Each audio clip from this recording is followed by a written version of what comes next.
నిర్మల్ జిల్లా బాసర శ్రీ జ్ఞాన సరస్వతి అమ్మవారి ఆలయంలో రాష్ట్ర దేవాదాయ ధర్మాదాయ శాఖ ఆధ్వర్యంలో నూతనంగా నియమితులైన వైదిక బృందానికి తొలిసారిగా సాంప్రదాయబద్ధంగా సన్మానం నిర్వహించారు.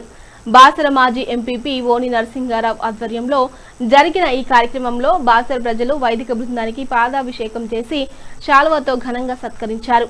రాజకీయాలకు కులమతాలకు అతీతంగా జరిగిన ఈ కార్యక్రమంలో వైదికులు భక్తులకు ఆశీస్సులు అందించారు. అంతకుముందు బాసర ఆలయ ఏఈఓ శ్రీనివాస్ మరియు సర్పంచ్ తీగల వెంకటేష్ గౌడ్ ఆధ్వర్యంలో బాధ్యతలు స్వీకరించిన వైదికులకు ఘనస్వాగతం లభించింది.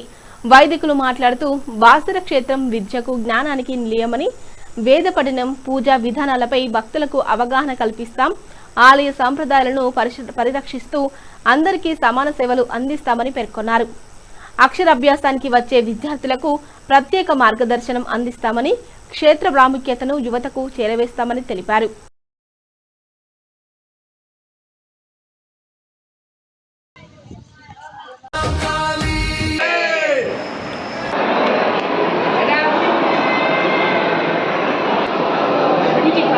నీ మట్టి నిన్నే పిలిచెను రారా,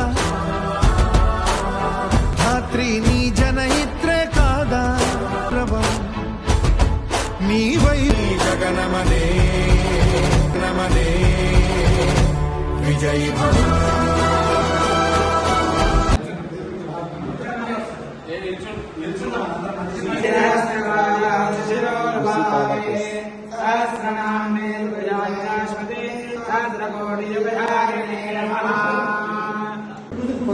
అది మనబడి మనమంతా కలిసి కట్టుగానే బతకాలి.